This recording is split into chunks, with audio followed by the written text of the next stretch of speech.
काले धन की चर्चा किसी ने सुनी नहीं, इसीलिए आज मुझे कई लोग बार बार पूछते हैं आज काले धन की चर्चा होगी। मैंने कहा होगी, और मैं आभारी हूं महोदय आपका कि आपने उसको एडजर्नमेंट मोशन के रूप में स्वीकार किया। चाहे जो उसका शब्द बदले गए हैं वो साधारण एडजर्नमेंट मोशन के नहीं होते, वो इस प्रकार की भाषा। मैंने कहा कोई बात नहीं, विषय की चर्चा हो जाए तो किस रूप में, जिस रूप में अध्यक्ष जी स्वीकार करें मैं उसको मान लूंगा, अन्यथा adjournment motion is a failure of government. आप कोई भी हमारा कॉलन शब्द उठा करके कोई भी देखेंगे तो it has to be the failure of government, and therefore the fact that you have accepted it only testifies to my view that adjournment motion would be the most appropriate. It is a failure of government. पैसे वहां से नहीं आए, बाकी कई देशों ने ले लिए हैं जो कि पहले नहीं ले सकते थे। पहले वो कहते थे, हमेशा स्विट्जरलैंड के लोग कहते थे बैंकिंग सीक्रेसी के हमारे लॉज हैं, आप कौन होते हैं उनको वायोलेट करने वाले, हम नहीं बताएंगे। हमारे यहां पर नियम है, हम तो मानते ही नहीं कि टैक्स इवेजन कोई क्राइम है। हाँ, क्राइम की बात होती तो बात अलग, वो तो क्राइम की बात भी नहीं मानते थे तब, अब वो मानते हैं।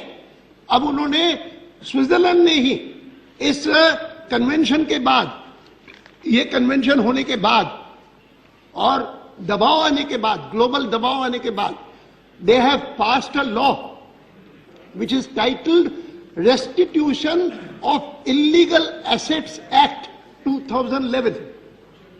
और रेस्टिट्यूशन का मतलब है हम वो सारा का सारा पैसा जो कि गलत तरीके से कमाया गया है और हमारे यहां पर आकर के बैंकों में जमा हुआ है, उसको हम वापस करने को तैयार हैं।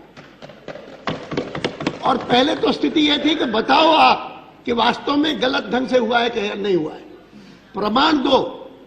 अब कहते हैं कि प्रमाण न भी देंगे तो भी हम इंक्वायरी करेंगे, हमको लगेगा कि गलत ढंग से है तो हम उसको आपके देश को वापस कर देंगे, चाहे उस व्यक्ति को वापस न करें, कि जैसे आपके यहां पर वो डेवलपमेंट के काम में लग जाए। मुझे याद है कि मैं जब इस बात का उल्लेख करता था अपनी सारी सभाओं में, और मैं कहता था कि जो अनुमान लगाया गया है कि कितना धन विदेशों में भारतीयों का रखा है, तो वो बहुत बड़ा अमाउंट है, बहुत बड़ा अमाउंट, छोटा मोटा अमाउंट नहीं है। यहां पर तो इन दिनों में, पिछले विंटर सेशन में इस बात पर बड़ी बहस हुई कि कितने घोटाले हुए हैं।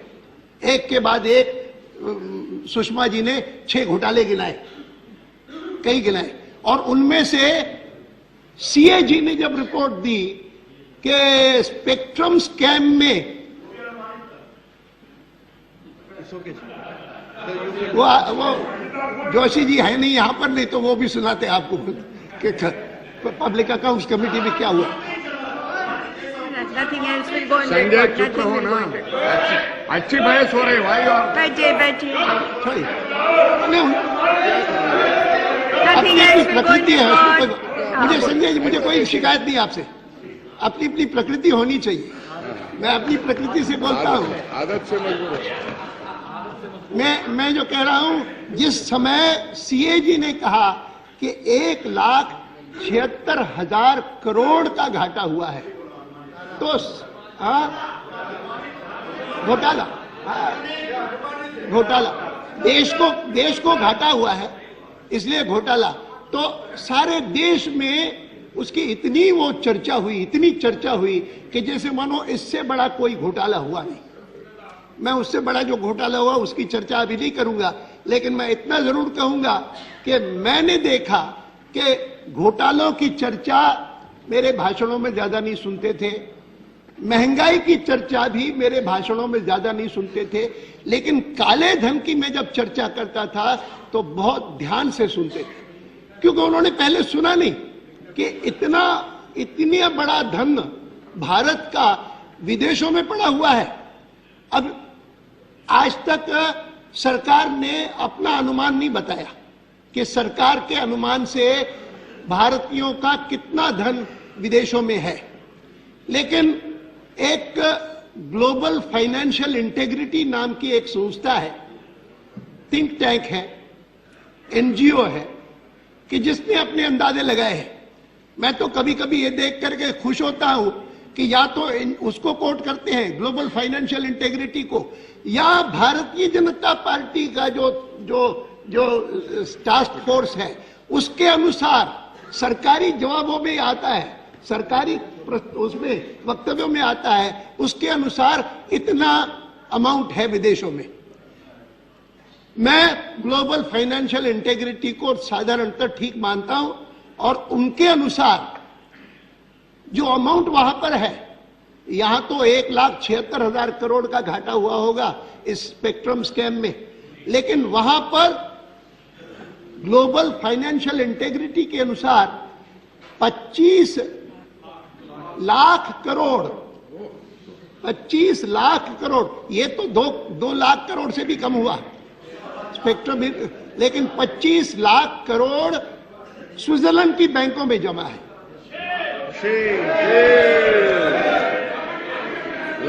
और मैं तब प्राय अपने भाषण में ये कहता था कि अगर प्रणब जी, मनमोहन सिंह जी ये सारा अमाउंट यहां ले आए तो मैं तो सुझाव दूंगा कि ये सारा का सारा अमाउंट जो है वो देश के 6 लाख गांव में इन्वेस्ट करें,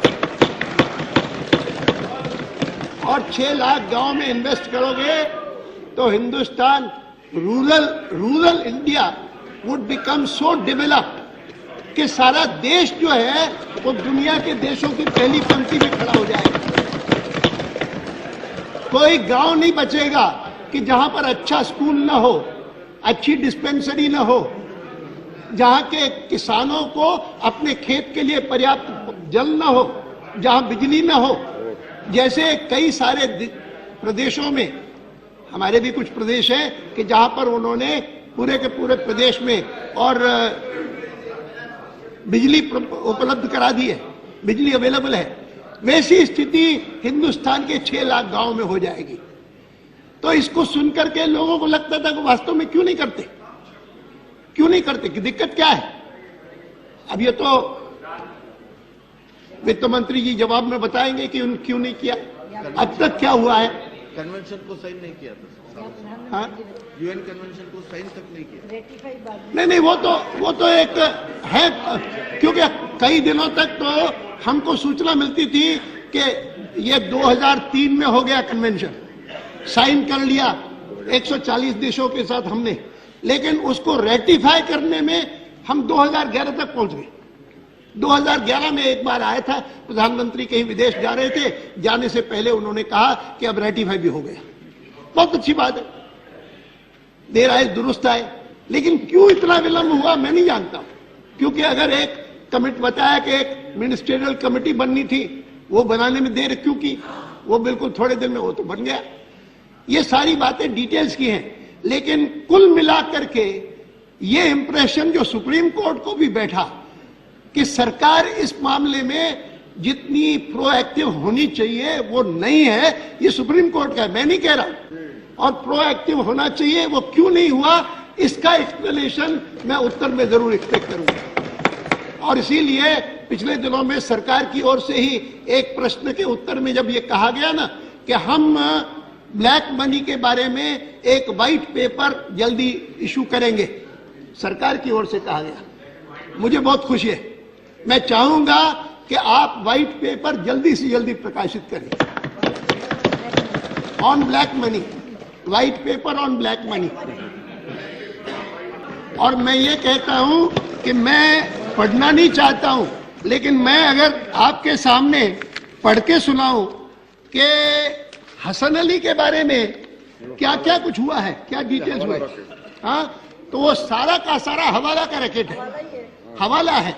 और उस व्यक्ति को अचानक कभी कोई नोटिस मिलता है, कभी गायब, और उसने यहां तक कि मेरी जानकारी में एक स्टेज पर और वो और उसकी पत्नी ने स्विट्जरलैंड के सिटीजन बनने के लिए भी आवेदन देना चाहते थे, दे दिया था या देना चाहते थे, बनना चाहते थे।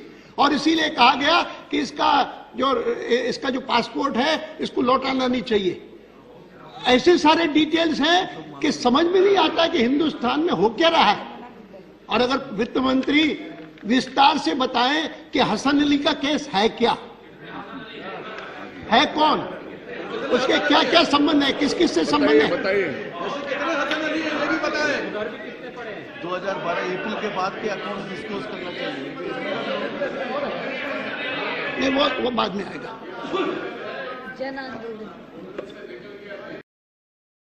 मैं चाहूंगा पिछले दिनों में, क्योंकि हमने अपनी जब यात्रा मैंने समाप्त की तो आखिरी दिन पर घोषणा की थी, मैंने कहा कि इन दिनों में ब्लैक मनी के इशू की चर्चा करते हुए जब मैं लोगों को ये बताता हूं कि बहुत सारे भारतीयों ने स्विट्जरलैंड की बैंकों में या इस प्रकार के अन्य टैक्स हेवन्स में पैसा जमा करवाया है, तो तब किसी ने सुझाया, कहा कि ऐसा तो नहीं कि सांसदों ने भी करवाया हो। मैंने कहा पता नहीं भाई, मुझे नहीं पता। किसी अखबार में एक बार न्यूज छपी थी कि 3 सांसदों के नाम भी सरकार के पास आए हैं। मैंने कहा कि कम से कम मैं सोचूंगा कि मेरी पार्टी के सभी लोग वे जाकर के और अध्यक्ष जी को और उधर सभापति जी को डिक्लेरेशन लिख करके दे दें, एफिडेविट दे दें कि हमारे पास कोई पैसा नहीं है, हमारे पास कोई नहीं। मैं तो अपील करूंगा, जैसे अध्यक्ष भी सारे सदन के सांसदों से एसेट्स की डिक्लेरेशन लेती है, जैसे इलेक्शन कमीशन कैंडिडेट सबसे लेता है, वैसे क्यों न यह भी डिक्लेरेशन लिया जाए, एफिडेविट लिया जाए कि हमारे पास कोई विदेशी धन नहीं है, विदेशी संपत्ति नहीं है, विदेशी अकाउंट नहीं है, अनलेस इट इज लेजिटिमेट। अगर मानो कोई हम में से विदेश में व्यापार करता है, धंधा करता है, व्यापार कुछ करता है, उसका लड़का करता है, उसके कारण उसको वहां पर खोलना पड़ता है, तो उचित है, लेजिटिमेट है, उसमें कोई आपत्ति नहीं। लेकिन इलीगल अकाउंट्स नहीं है। ये डिक्लेरेशन हमारी सारी पार्टियां करें, सब सांसद करें। मैं इसलिए भी कहता हूं कि इस बात को स्वीकार करना होगा कि चाहे ये एलिगेशन सही नहीं है, लेकिन आज बहुत लोगों को इसमें रस आता है राजनेताओं की आलोचना करने में, कि बाकी सारे जो लोग हैं वो तो फिर भी ईमानदार हैं, लेकिन राजनेता जो है वो बड़ी बेईमानी करते हैं। मैं मानता हूं कि इस प्रकार के वॉलंटरी कदम उठाने से ये गलत है। मैं मानता हूं कि किसी भी देश में जब नैतिकता का, मूल्यों का अवमूल्यन होता है तो उसका असर समाज के सभी वर्गों पर पड़ता है, कोई नहीं बचता उससे अछूता। यहां तक के अध्यापक और डॉक्टर और वो भी इससे प्रभावित होते हैं।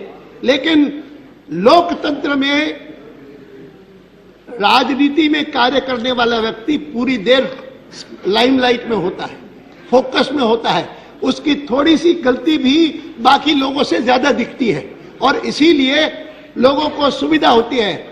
आप देखेंगे ताली बजती है जिस समय राजनेताओं की आलोचना होती है, तालियां बजती है, वो सही नहीं है, लेकिन है, फैक्चुअली है। मैं मानता हूं कि इस प्रकार के कदम उठाने से, वॉलंटरली उठाने से भी, उसके कारण कुल मिलाकर के हम राजनेताओं के बारे में इज्जत पैदा करेंगे। ये बात अलग है कि मैं मांग करता हूं कि कानून भी बनना चाहिए। वित्त मंत्री जी इस बात के बारे में भी सोचेंगे।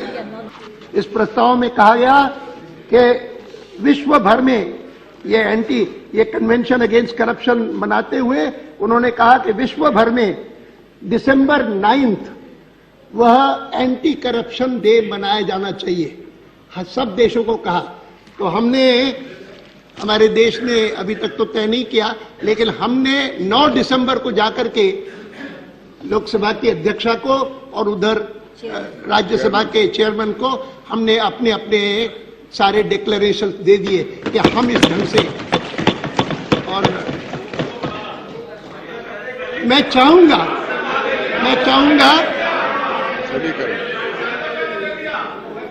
मैं इसीलिए सबको अपील की सब वॉलंटरली करें और लॉ बनाने के लिए प्रधानमंत्री और वित्त मंत्री आगे बढ़े और वो लॉ जो है वो न केवल स्पीकर को देने का हो, लेकिन हर कैंडिडेट के लिए, मैं केवल सांसदों की बात नहीं कर रहा हूं, मैं सब विधायकों को भी, सांसदों को भी, जो कैंडिडेट बनते हैं उनको भी, सबको जिस प्रकार से ये आवश्यक है कि वो अपने अपने एसेट लिख करके दे, वैसे ये भी उसका एक फॉर्म होना चाहिए, उसका नॉमिनेशन। महोदया, मैं उत्तर देंगे जब वित्त मंत्री, मैं चाहूंगा कि आप शांत हो जाइए, शांत होइए। रिपोर्ट्स छपी हैं इन रिस्पेक्ट ऑफ फ्रांस ने हमको जो नाम दिए हैं, HDFC किसी में 600 लिखा है, किसी में 700 लिखा है, और वो जो है वो स्विट्जरलैंड की एक बैंक के हैं। इसीलिए ड्यूअल एग्रीमेंट, हमारा जो एग्रीमेंट है फ्रांस के साथ, that is not barred by it, कि भाई हम किसी के साथ अगर एग्रीमेंट करते हैं तो वो अगर उन्होंने फ्रांस में भी पैसा कमाया हो, यहां पर भी पैसा कमाया हो, तो उसकी डबल टैक्सेशन उससे बचेगा। लेकिन उनका जो है वो HSBC बैंक स्विट्जरलैंड का, उससे उनको मिले हैं। कैसे मिले हैं? उन्होंने भी जर्मनी की तरह निकाले होंगे, हो सकता है लिंचनस्टीन बैंक की तरह, किसी विसिल ब्लोअर को। हमारे लिए ह्यूमिलिएशन होगा कि हमको वित्त मंत्री से, प्रधानमंत्री से जानकारी न मिले, और कल 2012 में जूलियन असांजे हमको विकीलीक्स में बता दे कि ये नाम है। उन्होंने कहा है, अभी अभी हिंदुस्तान टाइम्स के लीडरशिप समिट में आकर के, वो स्वयं तो नहीं आए क्योंकि वो हाउस अरेस्ट में है लंदन में, उन्होंने वहां से वीडियो पर भाषण करते हुए कहा कि मेरे पास नाम है, स्विट्जरलैंड की बैंकों में जो भारतीयों के नाम हैं उनकी मेरे पास जानकारी है। लेकिन इस समय क्योंकि जानकारी देने वाला एल्मर जो विसिल ब्लोअर है, उस विसिल ब्लोअर के खिलाफ केस चल रहा है, उसका केस खत्म हो तो मैं 2012 में वो सब नाम बताऊंगा।